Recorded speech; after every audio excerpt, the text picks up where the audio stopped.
بسم اللہ الرحمن الرحیم۔ بلیف ان پروفیٹ ہوڈ یعنی رسالت کے حوالے سے ہماری ڈسکشن چل رہی ہے، اور رسولوں پر ایمان کے حوالے سے ایک بات تو ہم نے ابھی تک یہ ڈسکس کی تھی کہ اس دنیا میں آنے والے سب سے پہلے نبی جو ہے وہ اللہ کے سب سے پہلے رسول بھی ہیں۔ دوسری بات ہم نے یہ ڈسکس کی تھی کہ ہسٹورین جو ہے وہ انہوں نے ورلڈ ہسٹری کو اسٹڈی کرنے کے لیے اس کو مختلف پیریڈز میں تقسیم کیا، کیٹیگرائز کیا، جیسے یہ سٹون ایج ہے، پھر سٹون ایج کے بعد برونز ایج ہے، پھر اس کے بعد آئرن ایج ہے، پھر جو ہے وہ کلاسیکل ایج ہے یا مڈل ایج ہے، پھر ماڈرن ایج ہے۔ لیکن یہ ہے کہ اگر ہم قرآنک پرسپیکٹیو میں ہسٹری کو اسٹڈی کریں تو قرآن نے 5 انبیاء جن کو اولو العزم رسول کہا گیا اس کے اعتبار سے ہسٹری کو تقسیم کیا ہے، جس کو ہم آگے چل کے دیکھتے ہیں کہ وہ 5 بڑے بڑے نبی کون سے ہیں۔ آدم کے بعد حضرت نوح علیہ السلام کا تذکرہ ہمیں ملتا ہے، درمیان میں کوئی 10 نسلیں ہیں۔ بائبل کے بیان کے مطابق اور بعض روایات کے بیان کے مطابق آدم اور نوح کے درمیان 10 نسلیں ہیں۔ پھر نوح کے بعد جو سب سے جسے ہم کہہ سکتے ہیں کہ سینٹرل جو یا مرکزی حیثیت جنہیں حاصل ہے وہ حضرت ابراہیم علیہ السلام ہیں، بلکہ قرآن نے حضرت نوح کے بارے میں بھی یہ بات کی کہ ان کے بعد جتنے بھی نبی آئے وہ انہی کی نسل میں آئے، اور حضرت ابراہیم کے بارے میں بھی یہی بات ہے کہ ان کے بعد جتنے بھی نبی آئے وہ انہی کی نسل میں سے آئے۔ یہ گویا کہ ان دونوں کو ایک امتیاز حاصل تھا۔ حضرت نوح کے ٹائم پیریڈ کے بارے میں ہم کچھ ایگزیکٹلی کچھ نہیں کہہ سکتے۔ بائبل کے بیان کے مطابق یہ 3000 BC بنتا ہے، لیکن یہ کافی ارلی لگتا ہے، یعنی وہ جو کہتے ہیں طوفان نوح آیا تھا اس کی جو وہ کیلکولیشن کرتے ہیں بائبل کی روشنی میں، اس کے فیکٹس اینڈ فگرز کی روشنی میں، تو وہ 3000 BC کے قریب بنتی ہے۔ لیکن بائبل کی جو خاص طور پہ جو اس کے میتھس کے بارے میں جو ہے نا بہت سارے اس کے اوپر آبجیکشنز وغیرہ ہیں، جو جس طرح سے کیلکولیشنز بائبل کے اندر موجود ہیں آج بھی، تو وہ میتھمیٹیکل پرنسپلز کے مطابق صحیح نہیں ہے، اس لیے ہم اس کو کوئی یقینی سورس نہیں کہہ سکتے۔ حضرت ابراہیم علیہ السلام کچھ نون ہسٹری میں آ جاتے ہیں، اس لیے ان کا جو ٹائم پیریڈ بتایا جاتا ہے وہ ہے 2000 BC سے 2500 BC کے درمیان، اس کے درمیان میں ہے کہیں پہ، زیادہ سے زیادہ 200 اس کے ساتھ 2200 کر لیں، بس یہ کوئی ٹائم پیریڈ بنتا ہے حضرت ابراہیم کا۔ تو یہ عراق کا شہر ار تھا، اس کے اندر ان کو بھیجا گیا۔ تو حضرت ابراہیم علیہ السلام کے بعد ہم دیکھتے ہیں کہ اللہ تعالیٰ نے ان کی 2 نسلوں میں نبوت کو جاری کیا، ان کے بیٹے اسحاق جن کو انہوں نے فلسطین میں آباد کیا، اور ان کے بیٹے اسماعیل جن کو انہوں نے حجاز میں آباد کیا۔ تو اب جو فلسطین میں آباد ہوئی تھے حضرت اسحاق، ان سے پھر آگے نسل چلی۔ حضرت اسحاق کے بیٹے یعقوب تھے، یعقوب کے بیٹے حضرت یوسف تھے۔ حضرت یوسف کے علاوہ بھی جو ہے حضرت یعقوب کے 11 بیٹے تھے، تو یہ ان ٹوٹل 12 بیٹے تھے۔ ان 12 بیٹوں کی جو نسل ہے اس کو یہودی کہتے ہیں۔ یہودی یعنی ایک جسے ہم کہتے ہیں نا کہ پیدائشی مذہب ہے، یہودی اس کو یہودی مانتے ہیں جس کی ماں یہودن ہو۔ کنورٹڈ یہودی کو وہ یہودی نہیں مانتے، کوئی ہندو سے یہودی ہو گیا، مسلمان سے یہودی ہو گیا، کرسچین تھا جیو ہو گیا، اس کو وہ یہودی نہیں مانتے۔ ان 12 قبائل میں سے ایک قبیلے کا نسب نامہ آج محفوظ ہے، 11 جو ان کے ہاں ڈائسپورا جسے کہا جاتا ہے، کہ جس میں اللہ کا عذاب ان کے اوپر نازل ہوا اور یہ پوری دنیا میں منتشر کر دیے گئے، اس میں وہ گم ہو گئے۔ اب وہ اپنے ان 11 قبائل کی اس میں تلاش میں ہیں، جیسے ہمارے یہاں اینتھروپالوجی جسے ہم کہتے ہیں، علم الانسان۔ عبرانی یونیورسٹی کے بعد جو عبرانی یونیورسٹی اسرائیل کی واحد بڑی یونیورسٹی ہے، اور اس کے بعد پروفیسرز کا کہنا یہ ہے جن کا ہسٹری سے کوئی شغف ہے، انہوں نے جو ریسرچ کی ہے وہ یہ کہتے ہیں، واللہ عالم، اب اللہ بہتر جانتا ہے، کہ یہ جو ہمارے ہاں سرحد میں پٹھان ہیں، تو یہ کہتے ہیں کہ یہ جو ہے نا خواص سے ہمیں یہ لگتا ہے کہ یہ ہمارے ان گمشدہ قبائل کی اولاد میں سے نسل میں سے۔ ہاں بہرحال جو بھی ہے، لیکن یہ ہے کہ ابھی جو محفوظ نسل ہے ان کے پاس وہ ایک ہی جو حضرت یعقوب کے بیٹے تھے انہی سے جو آگے چل رہی ہے۔ اس کے بعد جو ہے وہ حضرت یوسف کے بعد جو بڑے نبی ہمیں ملتے ہیں اسی لڑی کے اندر وہ حضرت موسیٰ ہے۔ حضرت موسیٰ کا جو ٹائم پیریڈ ہے وہ 1300 BC یعنی لگ بھگ یہ ٹائم پیریڈ بنتا ہے۔ پھر اس کے بعد حضرت داؤد ہیں، حضرت سلیمان ہیں، ان کا جو ٹائم پیریڈ ہے وہ 1000 BC بنتا ہے۔ اس کے بعد حضرت یونس ہیں، حضرت یونس کا کوئی ٹائم پیریڈ بنتا ہے 700 BC کا، وہ نینوا کے شہر میں آئے تھے۔ اب نون ہسٹری میں نینوا کا تذکرہ بھی ہمیں ملتا ہے۔ اس کے بعد پھر مطلب حضرت یحییٰ ہیں، حضرت زکریا ہیں، پھر آخر میں سیکنڈ لاسٹ نبی حضرت عیسیٰ ہیں، اور آخری نبی اللہ کے رسول صلی اللہ علیہ وسلم ہیں۔ دونوں کے درمیان تقریباً جو ہے وہ 600 سال کا فرق ہے، مطلب 610 میں اللہ کے رسول کو نبوت ملی نا، تو 610 عیسوی میں، تو یہ درمیان میں فترت وحی کا زمانہ کہلاتا ہے، یعنی جس میں وحی نہیں آئی۔ فترت کا مطلب ہے رک گئی تھی وحی۔ اس سے پہلے کی جو صورتحال تھی وہ یہ تھا کہ بنی اسرائیل میں ایک ایک وقت میں 3 نبی بھی ہوا کرتے تھے، یا ایک نبی آتا تھا تو دوسرا نبی، مطلب ایک نبی جاتا تھا تو دوسرا نبی آ جاتا تھا، اس قسم کی صورتحال تھی۔ تو قرآن مجید میں جن انبیاء کا تذکرہ ہے وہ ان ٹوٹل 25 ہے، بعض نے 27 بھی ان کو کاؤنٹ کیا، کیونکہ کچھ ناموں کے بارے میں اختلاف ہے کہ وہ نبی تھے کہ نہیں تھے، جیسا کہ حضرت لقمان، حضرت ذوالقرنین، حضرت خضر، تو ان کے بارے میں اختلاف ہے، لیکن صحیح رائے یہی ہے کہ یہ انبیاء میں سے نہیں تھے، ٹھیک ہے، مطلب کوئی مضبوط دلیل نہیں ہے ہمارے پاس ان کے نبی ہونے کی۔ نیکسٹ پوائنٹ یہ ہے کہ تمام انبیاء جو ہیں ان کا جو ریلیجن تھا، ریلیجن سے مراد یہاں پہ دین، وہ سیم تھا، یعنی شریعت ان کی ڈیفرنٹ تھی لیکن دین ان کا سیم تھا، دین ایک ہی تھا۔ تو کانسیپٹ آف پروفیٹ ہوڈ جو ہے وہ دنیا کے 3 بڑے مذاہب میں پایا جاتا ہے، اسلام میں، کرسچینٹی میں اور جوڈائزم میں۔ اور جو اولو العزم رسول ہیں ان میں پروفیٹ نوح ہیں، پروفیٹ ابراہیم ہیں، پروفیٹ موسیٰ ہیں، پروفیٹ عیسیٰ ہیں، پروفیٹ محمد صلی اللہ علیہ وسلم۔ یعنی اس طرح سے ہم ہسٹری کو اسٹڈی کریں گے، حضرت نوح سے حضرت ابراہیم تک، حضرت ابراہیم سے حضرت موسیٰ تک، حضرت موسیٰ سے حضرت عیسیٰ تک، حضرت عیسیٰ سے اللہ کے رسول صلی اللہ علیہ وسلم تک۔ یہ 5 جو ہے وہ پیریڈز بنانے چاہیے ہسٹری کو اسٹڈی کرنے کے لیے، اگر ہم نے اسے قرآنک پرسپیکٹیو میں اسٹڈی کرنا ہے۔ تو nature of prophethood, nature of prophethood کیا ہے کہ پروفیٹ ہوڈ جو ہے وہ اللہ کی طرف سے ایک انعام ہے، ٹھیک ہے، ایک آنر ہے۔ اصل میں سوال یہ پیدا ہوا کہ کیا پروفیٹ ہوڈ کوئی ایسا مقام ہے، کوئی ایسا مرتبہ ہے کہ جس کو آپ اچیو کر سکتے ہیں، جسے آپ اپنی ایفرٹ سے حاصل کر سکتے ہوں؟ تو مسلمانوں میں سے بعض فلاسفرز کا کہنا یہ ہے، جیسے ابن سینا وغیرہ، یہ لوگ یہ کہتے ہیں کہ یہ نبوت ایک ایسا مقام اور مرتبہ ہے جس کو انسان حاصل کر سکتا ہے محنت سے، ٹھیک ہے، ضروری نہیں ہے کہ آپ منتخب ہوں، لیکن یہ بات درست نہیں ہے، یہ غلط ہے، ٹھیک ہے۔ تو پروفیٹ ہوڈ، نبوت اور رسالت جو ہے یہ اللہ کی طرف سے ایک انعام ہے، اللہ تعالیٰ جس کو چاہیں عطا کریں۔ یہ ایسا نہیں ہے کہ جی میں کوئی بہت محنت کروں گا، بہت متقی پرہیزگار بننے کے لیے کچھ ایفرٹ کروں گا تو مجھے بھی وہ مقام اور مرتبہ مل سکتا ہے، ایسا نہیں۔ پروفیٹ اور میسنجر میں کیا فرق ہے؟ مطلب اس میں بہت سارے فرق بیان کیے جاتے ہیں۔ میجر فرق یہی ہے کہ رسول اس کو کہتے ہیں کہ جس کی طرف جو ہے وہ وحی بھی آتی ہے اور اس کی طرف کوئی شریعت بھی اتاری گئی ہو، اور نبی اس کو کہتے ہیں جس کی طرف وحی تو نازل کی گئی ہو لیکن اس کی طرف کوئی شریعت یا کتاب نہ اتاری گئی ہو، یعنی وہ پچھلے جو رسول ہیں ان کی شریعت کو فالو کر رہا ہوں۔ The obligation to believe in all the messengers، prophethood کا بہت بنیادی نقطہ یہ ہے کہ آپ نے تمام جو رسول ہیں، تمام جو نبی ہیں، آپ نے ان کے اوپر ایمان لانا ہے، یعنی ایک نبی کا جو انکار ہے وہ گویا کہ تمام نبیوں کے انکار کے مترادف ہے، ٹھیک ہے۔ جب دیکھیں نا، یہودیوں نے حضرت عیسیٰ کا انکار کر دیا، عیسائیوں نے اللہ کے رسول صلی اللہ علیہ وسلم کا انکار کر دیا، پچھلے تو سارے نبیوں کو مانتے ہیں نا، لیکن قرآن نے اس وجہ سے ان کی طرف کفر کی نسبت کی ہے۔ تو اللہ کے رسول صلی اللہ علیہ وسلم کی حدیث ہے، دی پروفٹس آر پیٹرنل برادرز، یہ اللاتی بھائی ہیں، یعنی ان کا باپ ایک ہے، دیئر مدرز آر ڈفرنٹ، لیکن ان کی مائیں جدا جدا ہیں۔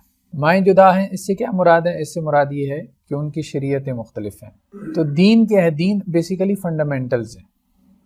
تو فنڈامنٹل یا بیسس جو ہے وہ ہر دور میں سیم رہی ہیں، حضرت آدم سے لے کے اللہ کے رسول صلی اللہ علیہ وسلم تک دین ایک ہی رہا ہے، فنڈامنٹلز تبدیل نہیں ہوئے، ٹھیک ہے۔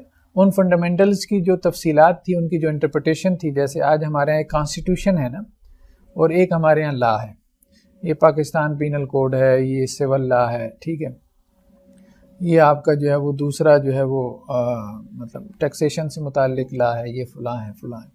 تو کانسٹیٹیوشن جو ہے نا وہ سیم رہا ہے ہر دور کے اندر، یعنی فنڈامنٹل سیم رہی ہیں۔ نماز پڑھنی چاہیے، ٹھیک ہے، یہ آدم سے لے کے اللہ کے رسول صلی اللہ علیہ وسلم تک، ایسا ہی معاملہ رہا. لیکن نماز کیسے پڑھنی چاہیے اس کی تفصیلات مختلف رہی ہیں. روزہ رکھنا چاہیے، ٹھیک ہے، زکوٰۃ دینی چاہیے، حج کرنا چاہیے، توحید کا حکم دیا گیا، شرک سے منع کیا گیا، ٹھیک ہے، جھوٹ کو حرام قرار دیا گیا، ٹھیک ہے، قتل سے منع کیا گیا، ایڈلٹری سے منع کیا گیا. تو یہ تمام چیزیں ہیں جو تمام جو ہے وہ نبیوں کے ہاں سیم رہی ہیں.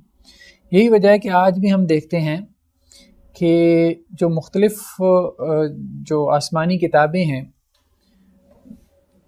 جن کے بارے میں اگرچہ قرآن نے یہ بھی کہا ہے کہ ان میں تعریف ہو چکی ہے، ڈسٹارشن ہو چکی ہے، لیکن اس کے باوجود اس میں آپ کو ایسی چیزیں مل جاتی ہیں جو ہمارے دین کی بنیادی ہدایات ہیں. تو بائبل کے حوالے سے 10 کمانڈمنٹس بہت معروف ہیں، اور ان میں سے پہلا حکم ہی کیا ہے کہ میرے ساتھ کسی کو شریک نہ ٹھہراؤ، ٹھیک ہے، تو بت پرستی نہ کرو، ٹھیک ہے. اسی طرح سے جو ہے وہ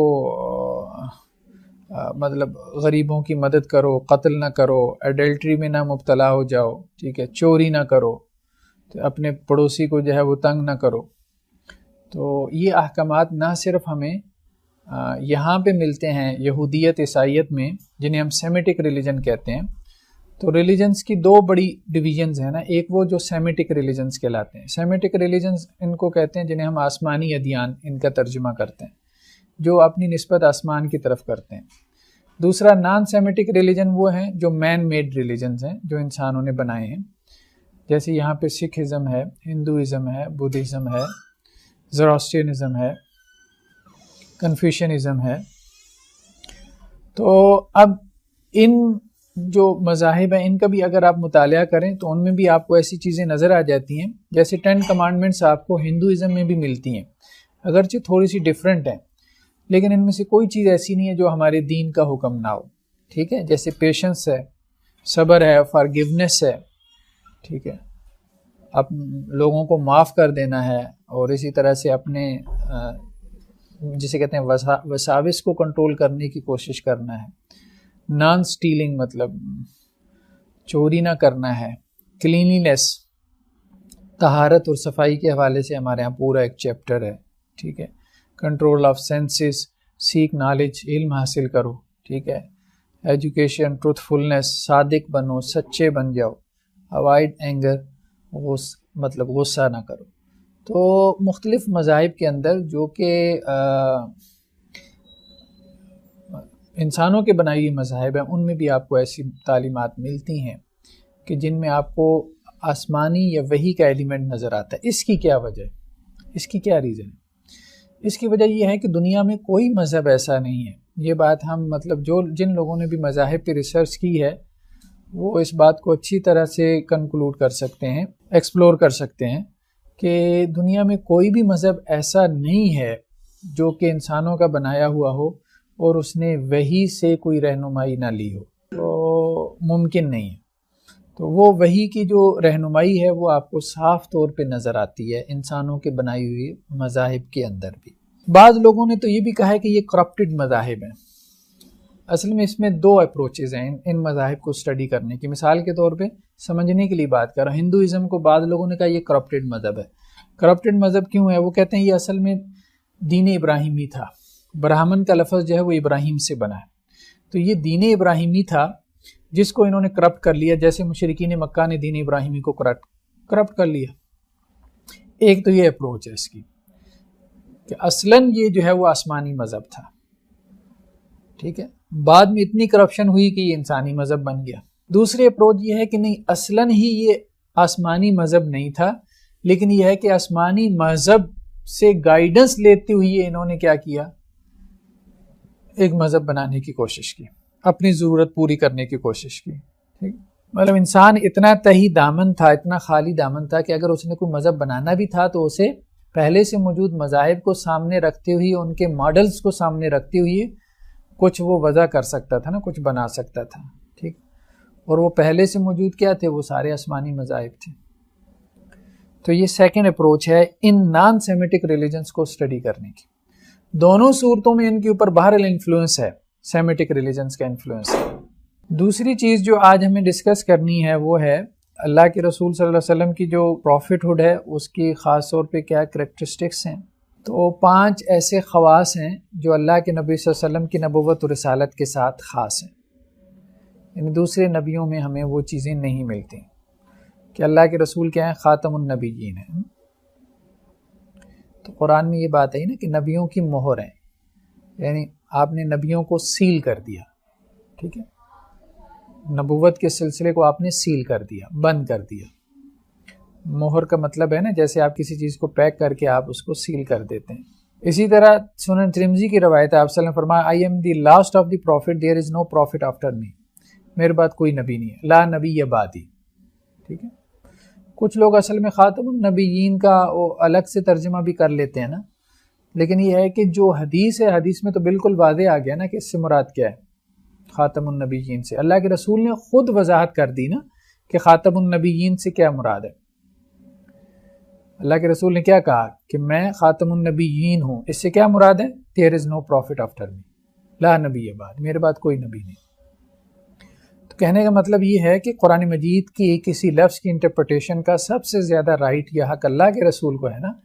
ایک انٹرپریٹیشن ہمیں اللہ کے رسول سے مل جائے گی تو پھر بھلے آپ لغت کی کتابیں چھان ماریں اور ادھر ادھر سے چیزیں لے آئیں تو وہ قابل قبول نہیں ہوگی جب تک وہ اللہ کے رسول کی انٹرپریٹیشن کے مطابق نہیں ہوگی۔ تو باقی تو قرآن نے خود کہا یضل بہ کثیرا ویہدی بہ کثیرا ہے، قرآن جو ہے وہ اپنے ذریعے سے بہت سارے لوگوں کو گمراہ بھی کرتا ہے، بہت سارے لوگوں کے لیے ہدایت کا ذریعہ بھی بن جاتا ہے۔ تو بعض روایات میں یہ بھی ہے اللہ کے رسول صلی اللہ علیہ وسلم نے کہا کہ میرے بعد 30 کے قریب جو ہے وہ دجال آئیں گے جو نبوت کا دعویٰ کریں گے۔ دوسری چیز کیا، یونیورسلٹی آف دی پروفیٹہڈ، اللہ کے رسول جو ہیں وہ یونیورسل نبی ہیں۔ یونیورسل یعنی جسے ہم کہتے ہیں عالمی نبی ہیں۔ اس سے پہلے جو نبوت ہوتی تھی وہ لوکل ہوتی تھی، مقامی ہوتی تھی، ایک خاص قوم کی طرف، ایک اسپیسیفک نیشن ہوتی تھی، ایک خاص علاقہ ہوتا تھا جس کی طرف کسی نبی کو نبی یا رسول بنا کے بھیجا جاتا تھا۔ لیکن اللہ کے رسول صلی اللہ علیہ وسلم کو قیامت تک کے لیے تمام قوموں کی طرف نبی اور رسول بنا کے بھیجا گیا۔ تو یہ گویا کہ آپ کی نبوت کا خاصہ ہے جو دوسرے نبیوں میں ہمیں نہیں ملتا۔ مقام محمود، یہ بھی ایک مقام ہے، مرتبہ ہے جو اللہ کے رسول صلی اللہ علیہ وسلم کو دیا جائے گا، ٹھیک ہے، جیسا کہ سورہ بنی اسرائیل میں ہے نا کہ اللہ تعالیٰ آپ کو کیا کریں گے، your Lord will raise you to مقام محمود ہے، station of praise and glory, ایک مقام ہے، ایک مرتبہ ہے، اس کا حدیث میں تذکرہ آیا ہے کہ اللہ کے رسول صلی اللہ علیہ وسلم قیامت والے دن اللہ کی ایسی حمد و ثنا بیان کریں گے جو اس سے پہلے کبھی کسی نے نہیں کی ہوگی، اور اس کے بدلے میں پھر اللہ تعالیٰ کہیں گے کہ آپ اب مانگیں کیا چاہتے ہیں، ٹھیک ہے۔ تو آپ صلی اللہ علیہ وسلم شفاعت کبریٰ فرمائیں گے۔ شفاعت کبریٰ یہ ہے کہ لوگوں کا حساب کتاب شروع کیا جائے، یہ شفاعت کبریٰ۔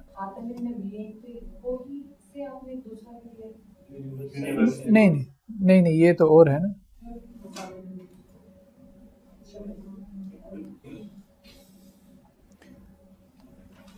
یہ تو وہ دعا ہے نا مقام محمود کی جو اذان کے بعد بھی ہے، ہاں وہ بھی ہے، اور قرآن میں بھی اس کا تذکرہ ہے سورہ اسراء 79 میں۔ جو وسیلہ ہے وہ بھی تو مقام ہے، نہیں وسیلہ جو ہے میڈیم ہے، وہ مقام نہیں ہے، وہ میڈیم ہے، ذریعہ ہے۔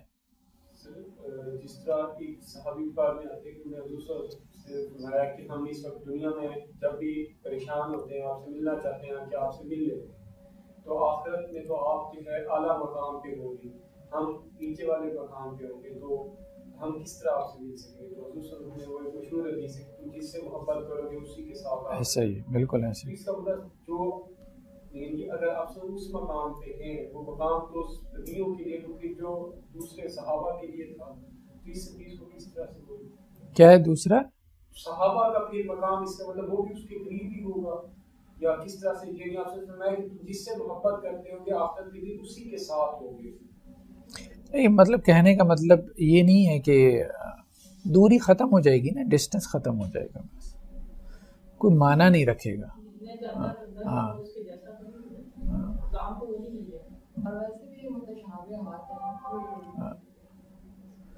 دی نوبل قرآن اللہ کے رسول صلی اللہ علیہ وسلم کا خاص معجزہ ہے، جس سے پہلے جتنی بھی کتابیں آئی ہیں تو ان میں تحریف ہو گئی، وہ قیامت تک کے لیے محفوظ نہ رہ سکیں، لیکن یہ ہے کہ قرآن مجید جو ہے اس معنی میں اللہ کا معجزہ ہے کہ قیامت تک کے لیے محفوظ ہے، اور اس معنی میں بھی کہ اس جیسی کوئی کتاب نہیں لائی جا سکتی۔ اگرچہ بعض لوگوں نے کوشش کی ہے کہ قرآن کے مقابلے میں جو ہے وہ کوئی نئی کتاب لے آئیں. جیسے کچھ امریکن جو ہے پادری تھے، کرسچین جو ہے پریسٹ تھے، جنہوں نے الفرقان الحق کے نام سے، دی ٹرو فرقان کے نام سے ایک قرآن بنایا. کچھ 70 کے قریب سورت پہ مشتمل تھا. تو لیکن بات یہ ہے کہ اس کی لینگویج جو ہے نا بہت ہی گھٹیا قسم کی تھی، مطلب بطور لینگویج کے. اب انہوں نے ویکیبلری بھی قرآن مجید کی اٹھا لی اور سٹائل بھی قرآن مجید کا اٹھا لیا اور اس سے ایک چیز بنا لی، اور اس کو انہوں نے جو ہے وہ یہ سمجھ لیا کہ شاید اب یہ ہم نے قرآن مجید کے چیلنج کا جواب دے دیا کہ اگر تم سمجھتے ہو کہ تم یہ انسانوں کا کلام ہے یا اللہ کے رسول کا اپنا کلام ہے تو تم اس جیسی ایک صورت لے آؤ، 10 آیات لے آؤ. اب ایک صورت مثال کے طور پہ انہوں نے بنائی الفیل ملفیل وما ادراک ملفیل. ٹھیک ہے، الفیل قرآن مجید کی ایک صورت ہے نا، ہاتھی والوں کا تذکرہ جس میں الم تر کیف فعل ربک باصحاب الفیل. اب اس کے اندر کچھ معنویت ہے، ٹھیک ہے، کوئی ایک میسیج ہے، کوئی ایک پیغام ہے، ہسٹری کی بات ہو رہی ہے. اس کے ذریعے سے اللہ تعالیٰ واضح و نصیحت کر رہے ہیں کہ دیکھو ان کا کیا معاملہ ہوا جنہوں نے کعبے پہ چڑھائی کی تھی، ہاتھی لے کے آئے تھے. ٹھیک ہے، تو کوئی میسیج کنوے ہو رہا ہے نا، کچھ انفارمیشن جو ہے وہ پاس ہو رہی ہے. لیکن یہ جب صورت بنانے بیٹھے تو انہوں نے ایک تو وہاں سے ویکیبلری اٹھائی قرآن مجید کی، الفیل سٹائل جو ہے وہ دوسری صورت سے اٹھایا، القاریہ ملقاریہ وما ادراک ملقاریہ، الحاقہ ملحاقہ وما ادراک ملحاقہ. تو اس نے اس کو اس طرح سے بنایا الفیل ملفیل وما ادراک ملفیل. ہاتھی کیا ہوتا ہے، تمہیں کیا پتہ ہاتھی کیا ہوتا ہے. تو اب بات یہ ہے کہ نہ اس میں کوئی معنویت ہے، نہ کوئی میسیج ہے، نہ کوئی پیغام ہے. ٹھیک ہے، بچوں کے جیسی جو ہے وہ آپ نے کہانیاں بنانے کی کوشش کی ہے، اس کے لیے ویکیبلری سٹائل بھی قرآن سے چوری کی ہے. ٹھیک ہے، جسے پلیجرزم کہتے ہیں نا، اخیر درجے کا. تو اس قسم کی اسٹوپڈ حرکات کرتے رہتے ہیں یہ لوگ اپنے لوگوں کو مطمئن کرنے کے لیے. دیکھیں جی ہم نے تو قرآن جو ہے نا وہ بنا کے لے آئے. یہ ایسی ہے نا جیسے ہمارے ہاں کے 18-20 سال کے کسی نوجوان کو شاعری کا شوق چڑھے اور وہ 2-4 غزلیں کہے اور پھر کہے کہ بھائی میر تقی میر کون ہوتے ہیں یا مرزا غالب کو تو میرے سامنے بیٹھنا چاہیے. تو لوگ اس کا مذاق ہی اڑائیں گے. ٹھیک ہے، جو فن کو جانتے ہیں. تو پوئٹری جو ہے ظاہری بات ہے، ادب لٹریچر یہ ایک فن ہے نا. تو جن لوگوں نے اس فن میں ایک زندگی گزاری تو وہ جانتے ہیں بھائی یہ جو نثر ہے، یہ جو شاعری ہے، اس کا کیا مقام ہے، کیا مرتبہ ہے. ٹھیک، یہ تو نہیں کہ چند جملے جو ہے وہ آپ ایک کافی اور ردیف میں جوڑ کے لے آئیں اور اب آپ کہیں کہ جو وہ بڑا کلام آپ نے کہہ دیا ہے. بہرحال تو 5ویں چیز کیا ہے، اسیشن ٹو دا ہائیسٹ ہیون، جسے ہم معراج کہتے ہیں، آسمانوں کا سفر. یعنی اس دنیا میں رہتی ہوئی جو معراج حاصل ہوئی ہے وہ صرف اللہ کے رسول صلی اللہ علیہ وسلم کو. دنیا سے چلے جانے کے بعد تو پھر وہی ہے نا، واقعہ معراج میں بھی ہم دیکھتے ہیں کہ اللہ کے رسول نے کسی کو پہلے آسمان پہ دیکھا، حضرت آدم کو. ٹھیک ہے، حضرت یحییٰ اور عیسیٰ کو دوسرے آسمان پہ دیکھا. ٹھیک، تو اسی طرح سے چھٹے آسمان پہ حضرت موسیٰ کو، 7ویں پہ حضرت ابراہیم کو. لیکن یہ ہے کہ دنیا میں رہتی ہوئی یہ آسمانوں کا سفر، یہ اللہ کے رسول صلی اللہ علیہ وسلم کی نبوت اور رسالت کا خاصہ ہے، واقعہ معراج. یہاں پہ جو آسمان ورڈ یوز ہوا ہے اس کو ہم کیا گیلیکسی کے طور پہ لیں گے یا نہیں؟ آسمان جو ہے نا خاص طور پہ جو قرآن مجید کا لفظ ہے سماوات، تو اس کا ہم ترجمہ نہیں کر سکتے. مطلب ابھی ہمارے پاس کوئی الفاظ نہیں ہے اس کا ترجمہ کرنے کے لیے. لغت میں ویسے سمون کا لفظ جو ہے وہ بلندی کے معنی میں استعمال ہوتا ہے، تو سما جو ہے وہ اونچی چیز کو کہتے ہیں. لیکن بہرحال یہ ایک اصطلاح ہے قرآن مجید کی، اس سے مراد لغوی معنی نہیں ہے. والسماء بنا، قرآن نے کہا نا ہم نے آسمان کو ایک چھت بنایا. تو اب وہ آسمان کیسا ہے اس کی تفصیلات وہ زیادہ ہمیں نہیں بتائی گئی. تو لیکن ہم اس سے یہ نہیں کہہ سکتے کہ جی 7 یونیورسز ہیں، کہنا مشکل ہے. ٹھیک ہے نا، کہ ایک یونیورس کے اوپر دوسری یونیورس ہے. لیکن یہ بات ضرور ہے ہمیں قرآن اور حدیث سے ملتی ہے، کچھ چیزیں جو ہیں جیسے آسمان ایک چھت کی مانند ہے اور یہ اوپر تلے ہیں اور ان کے درمیان ڈسٹنس ہے، فاصلہ ہے، اور یہ 7 ہیں. 7 سے مراد 7 کا نمبر ہی ہے، اور اس کے اوپر پھر اللہ کا عرش ہے. دوسری چیز ہے فینائلٹی آف پروفٹ ہوڈ، ختم نبوت جس کا بھی ہم نے تذکرہ کیا ہے، تو اللہ کے رسول صلی اللہ علیہ وسلم کی یہ حدیث ہے صحیح مسلم کی کہ قیامت اس وقت تک قائم نہیں ہوگی جب تک کہ 30 قسم کے جھوٹے لوگ، جسے ہم کذاب کہتے ہیں اپنی زبان میں، دجال کا لفظ بھی آیا ہے، وہ نہ آ گزریں، جن میں سے ہر ایک یہ دعویٰ کرے گا کہ میں اللہ کا نبی ہوں۔ 3 تو اللہ کے رسول صلی اللہ علیہ وسلم کے زمانے میں انہوں نے دعویٰ کر دیا تھا نا، مسلمہ کذاب نے، ٹھیک ہے، اسود انسی، اور ایک عورت بھی تھی شجاع کے نام سے جس نے نبی ہونے کا دعویٰ کیا۔ تو اللہ کے رسول صلی اللہ علیہ وسلم جو ہیں وہ آخری نبی ہیں، آپ کے بعد جو ہے وہ نبوت کا دروازہ بند ہو چکا ہے۔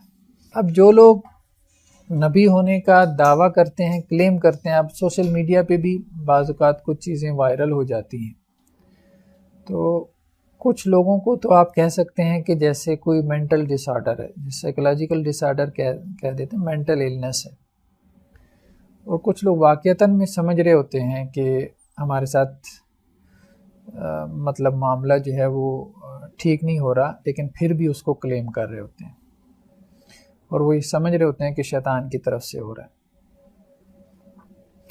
میرے پاس ایک مرتبہ، یہ پرانی بات ہے، شاید 2007-8 کی بات ہوگی، تو لوگ آتے تھے بس سوالات وغیرہ پوچھنے کے لیے، تو ایک مرتبہ ایک لڑکا آیا میرے پاس، اور ایسے جیسے کوئی ممی ڈیڈی بچہ ہوتا ہے، بیکن ہاؤس سے پڑا ہوا، حالانکہ کلین شیو، وہ جینز کی پینٹ پہنی ہوئی، وہ بڑی اچھی فیملی سے۔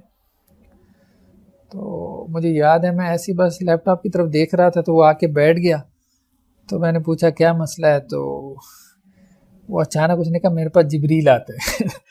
تو میں تھوڑا سا میں نے اس کی طرف دیکھا، اس کی شکل و صورت، تو میں نے کہا اس کو کیا ہو گیا، مطلب یہ کوئی مذہبی آدمی بھی نہیں۔ پھر اس نے مجھے اپنی فیملی کا بتایا، وہ بہت اچھی فیملی سے بلانگ کرتا تھا، بہت اچھی فیملی۔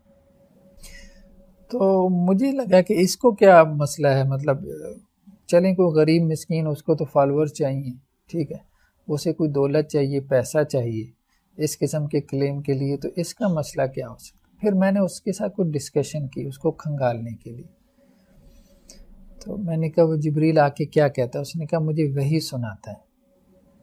میں نے کہا مجھے بھی سناؤ، تو اس نے مجھے عربی میں سنائی، لیکن وہ عربی غلط سلط تھی۔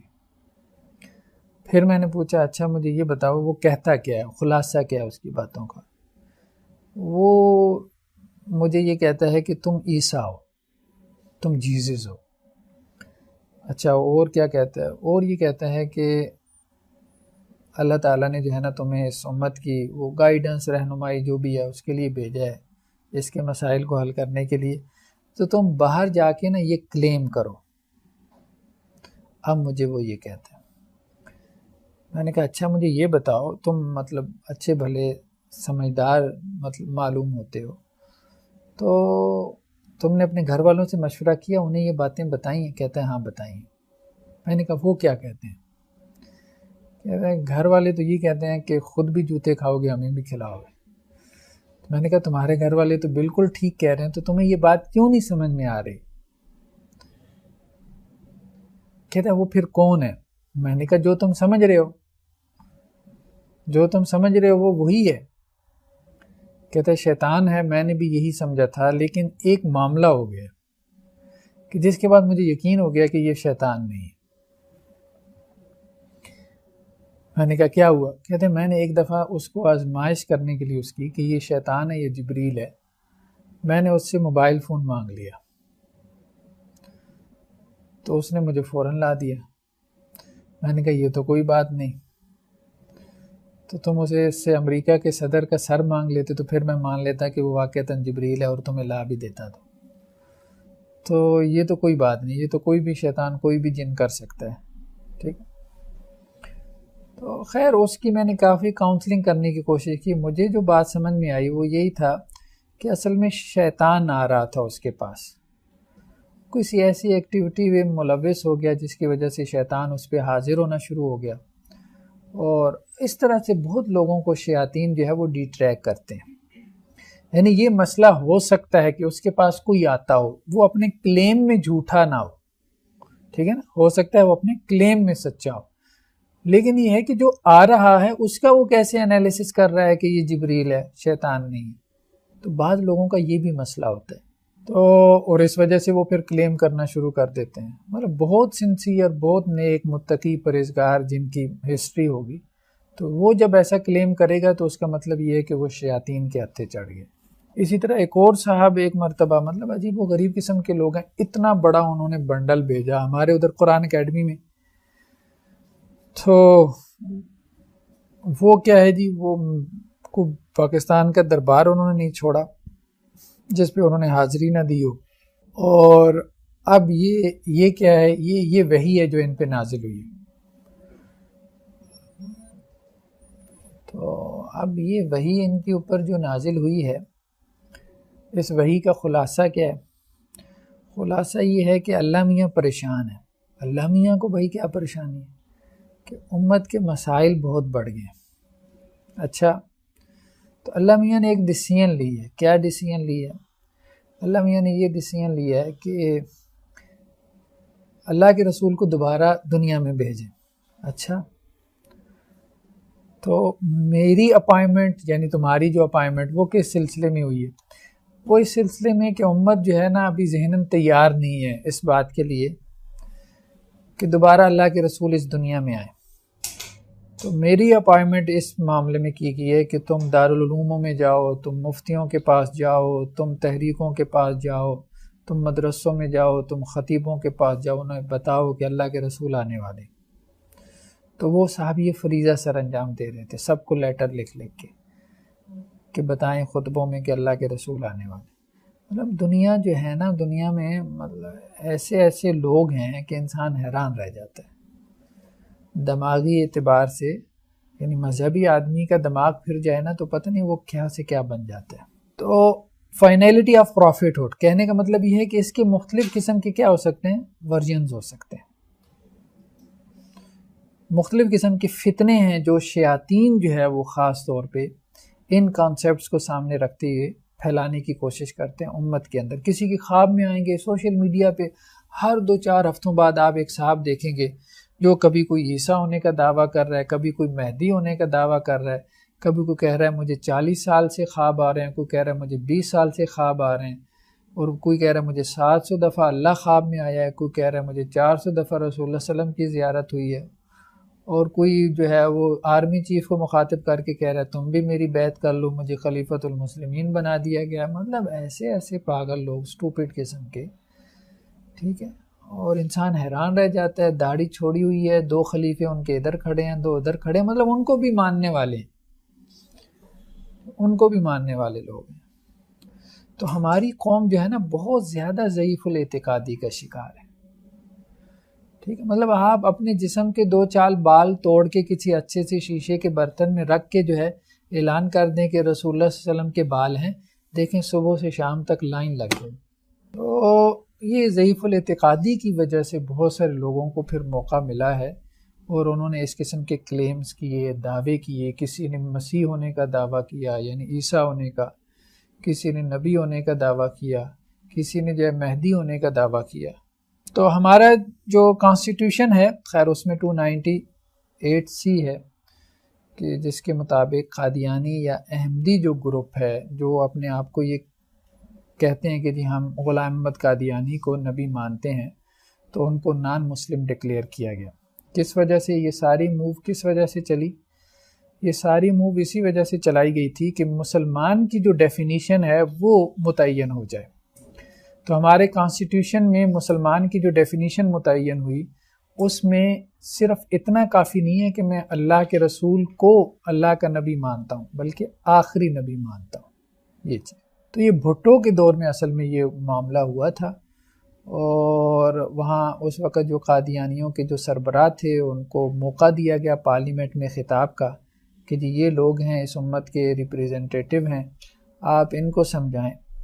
وہ خیر انہوں نے اپنی جو بھی قرآن مجید سے کھینچ تان کے جو چیزیں نکالنی تھیں غلام احمد قادیانی کے وہ نبی اور رسول ہونے کے بارے میں، وہ انہوں نے کھینچ تان کے نکالنے کی کوشش کی. آخر میں جو ہے وہ ایک صاحب نے ایک سوال کیا جس سے جو ہے وہ سارا پھر یہ لیجسلیشن ہوئی. انہوں نے کہا بھئی بات یہ ہے کہ ہم تو لوگ ہیں سادے سے، ہمارا کوئی دینی بیک گراؤنڈ نہیں ہے. غلام احمد قادیانی صاحب نبی تھے نہیں تھے، آپ قرآن سے ثابت کر رہے ہیں، کبھی یہ دلیل کبھی وہ دلیل، ہمارے پلے تو کچھ بھی نہیں پڑ رہا. نہ ہم اتنی عربی جانتے ہیں، نہ ہمیں قرآن کا پتہ ہے، پڑھنا نہیں آتا تو ہمیں اس کی کیا سمجھنا. آپ صرف یہ بتائیں کہ جو غلام احمد قادیانی کو نبی نہیں مانتے، آپ اس کو کیا سمجھتے ہیں؟ اس نے کہا کافر. بس اس کے یہ منہ سے نکلنا تھا تو وہ ساری جو ہے نا وہ پارلیمنٹ ان کے خلاف ہو گئی. تو وہ پھر بھٹو نے کہا کہ اب قانون سازی کر دو، مطلب یہ اتنے ایکسٹریمسٹ ہیں تو اب لیجسلیشن آپ لوگ کر لو، ٹھیک ہے. کیونکہ اس سے پہلے وہ یہ سمجھ رہا تھا کہ شاید وہ دوسرا طبقہ جو ہے وہ ایکسٹریمسٹ ہے، کہ وہ ان کو کہہ رہا ہے کہ یہ نان مسلم ہے. تو کہہ رہا ہے کہ یہ اتنے تھوڑے ہو کے اتنی میجورٹی کو کہہ رہے ہیں کہ نان مسلم ہے، تو بہتر ہے کہ اتنوں کو نان مسلم بنانے کے بجائے ان تھوڑوں کو نان مسلم بنا دیں. تو اسے یہ بات سمجھ میں آئی، پھر جو ہے نا اس پہ لیجسلیشن ہوگی. دوسری چیز جو ہے وہ ہے بلاسفیمی. اسی سے متعلق بلاسفیمی جسے ہم توہین رسالت کہتے ہیں، اس حوالے سے بھی ہمارے ہاں کچھ قانون سازی موجود ہے. تو بلاسفیمی کا مطلب ہے ایکٹ آف انسلٹنگ پروفٹس اور ہولی پرسنس، مطلب کسی بھی نبی کی انسلٹ کرنا. ہمارے دین میں تو یہ ہے نا کہ نہ حضرت عیسیٰ نہ حضرت موسیٰ کسی کی بھی جو ہے وہ نہیں کر سکتے ہیں. تو بلاسفیمی کے حوالے سے جو ہمارے ہاں 295 ہے، 295 اے بی اور سی ہے. اس میں ایک تو یہ ہے کہ پلیس آف ورشپ، مطلب اس کے تقدس کو پامال نہیں کرنا. دوسرا جو ریلیجس فیلنگز ہیں لوگوں کی، ان کو جو ہے وہ آپ نے ہرٹ نہیں کرنا. تیسرا ایک چیز قرآن کے بارے میں، قرآن کی توہین خاص طور پہ، اور اللہ کے رسول صلی اللہ علیہ وسلم کو ڈی فیم کرنا، کیونکہ اس سے ظاہری بات ہے سوسائٹی میں فساد اور فتنہ برپا ہوتا ہے نا. تو اس میں صرف یہ نہیں ہے کہ اسلام کو تحفظ دیا گیا، جتنے بھی مذاہب ہیں، اب اگر کرسچینز ہیں تو ان کے جو نبی اور رسول ہیں، جو ان کے یہاں جو سیکرڈ پرسنالٹیز ہیں، ان کی آپ توہین نہ کریں، ٹھیک ہے. تو یہی مراد ہے. یا ان کی جو کتاب ہے آپ اس کی توہین نہ کریں. یہ تو نہیں کہا گیا کہ جی قرآن کی نہیں کر سکتے تو بائبل کی بے شک کر سکتے ہیں، یہ تو نہیں ہے. تو تمام مذاہب کی جو پلیسز آف ورشپ ہیں، اسی طرح سے جو ان کی سیکرڈ بکس ہیں، جو ان کے یہاں ہولی پرسنز ہیں، ان کی توہین نہیں کی جا سکتی. تو اس میں صحابہ کو بھی شامل کیا گیا اللہ کے رسول صلی اللہ علیہ وسلم کے علاوہ. لیکن یہ ایک بات ضرور ہے کہ مطلب ہمارے ہاں بہت ڈیبیٹ چلی ہے بلاسفیمی کے حوالے سے، اصلاح کے حوالے سے، اس قانون کے حوالے سے، کہ اس کو جسٹیفائی کیا جا سکتا ہے کہ نہیں کیا جا سکتا. خیر اس پہ میں نے بھی کچھ لکھا ہے. جسٹیفائی تو آپ اس کو کر سکتے ہیں، لیکن اس میں جو ایشوز ہیں وہ اس کی امپلیمنٹیشن کے حوالے سے ہیں. یہ بات ٹھیک ہے، بعض اوقات اصلاح کی امپلیمنٹیشن میں اس کی غلط امپلیمنٹیشن کر دی جاتی ہے، اور جو ہمارے ہاں مسلکی تعصب ہوتا ہے، اس مسلکی تعصب کی وجہ سے مطلب لوگ بہت سارے جو ہے نا وہ غصے نکالتے ہیں اس کی آڑ میں. تو ایک مرتبہ میں گھر سے باہر نکلا تو ہمارے گھر کے سامنے ایک وکیل ہے، وہ ہائی کورٹ کے، تو بہت مجمع لگا ہوا، کوئی 200 بندہ ان کے گھر کے باہر کھڑا ہوا. 3-4 پولیس کی موبائل جا رہی ہیں. ایک ایس پی جو ہے وہ اس کے اوپر لگا ہوا ہے اسپیکر پہ، مجمع کو ٹھنڈا کر رہے ہیں. تو میں نے وہاں کھڑے نوجوانوں سے پوچھا یہ کیا اچانک کیا ماجرا ہوا. وہ اس نوجوان نے مجھے جو باتیں بتائیں، اس نے کہا کہ وکیل صاحب کے بیٹے نے قرآن جلایا ہے. اچھا اب مجھے سمجھ میں نہ آئی، وہ وکیل صاحب کے داڑھی بھی تھی، ٹھیک ہے، وہ ایک خاص اسکول آف تھاٹ سے تعلق رکھتے تھے جو کہ محلے کی مسجد کا اسکول آف تھاٹ نہیں تھا. تو بات کچھ سمجھ میں بھی آ رہی تھی. تو پورا محلہ ایک خاص اسکول آف تھاٹ کا تھا، ٹھیک ہے، وہاں پہ درمیان میں ایک گھر جو ہے ایک دوسرے مکتب فکر مسلک کے صاحب کا تھا. تو میں نے کہا واقعہ ہوا کیا ہے، کچھ بتاؤ تو صحیح. تو وہ کہنے لگا کہ جی یہ وکیل صاحب کا بیٹا چھت کے اوپر قرآن مجید جلا رہا تھا، ساتھ کی پڑوسن نے دیکھ لیا، اماں جی نے، کو بوڑھی خاتون تھی، اور دونوں کی آپس میں یعنی وہ پڑوسیوں کی لگتی نہیں. وہ نیچے دوڑی ہیں، انہوں نے گھر والوں کو بتایا کہ یہ قرآن مجید جلا رہا ہے. گھر والوں نے بھی نہیں دیکھا، انہوں نے مسجد کی طرف بندے دوڑائے ہیں. امام مسجد کو خبر ملی ہے، اس نے اسپیکر کھولا ہے اور کہا ہے کہ فلاں گھر میں قرآن جلایا جا رہا ہے. سب وہاں پہنچو. اب وہاں لوگ ڈنڈے سوٹے لے کے پہنچے ہوئی، مٹی کا تیل پیٹرول لے کے پہنچے ہوئی. پولیس والے یہ منت سماجت کر رہے ہیں. ایس پی کہہ رہا ہے میں مسلمان ہوں، اگر اس نے واقعتاً قرآن جلایا قانون میں اس کی سزا ہے جو اس کو ملے گی، میں تم سے وعدہ کرتا ہوں. تو وہ یہ کہہ رہے ہیں کہ نہیں، اینے قرآن جلایا اسی اینو ایتھے جلانا، مطلب ہم نے اس کو یہاں آگ لگانی ہے.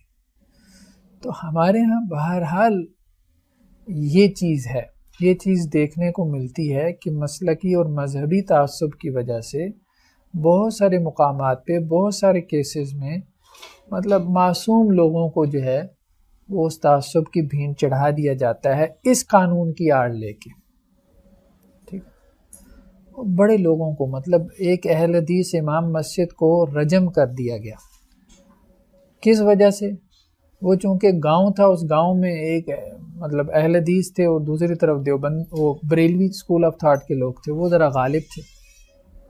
یہ تو خیر چیز میڈیا میں بھی بہت ہائی لائٹ ہوئی تھی. تو ہوا یہ کہ وہ اہل حدیث مسجد میں نا کچھ قرآن جیسے پڑے ہوئے تھے.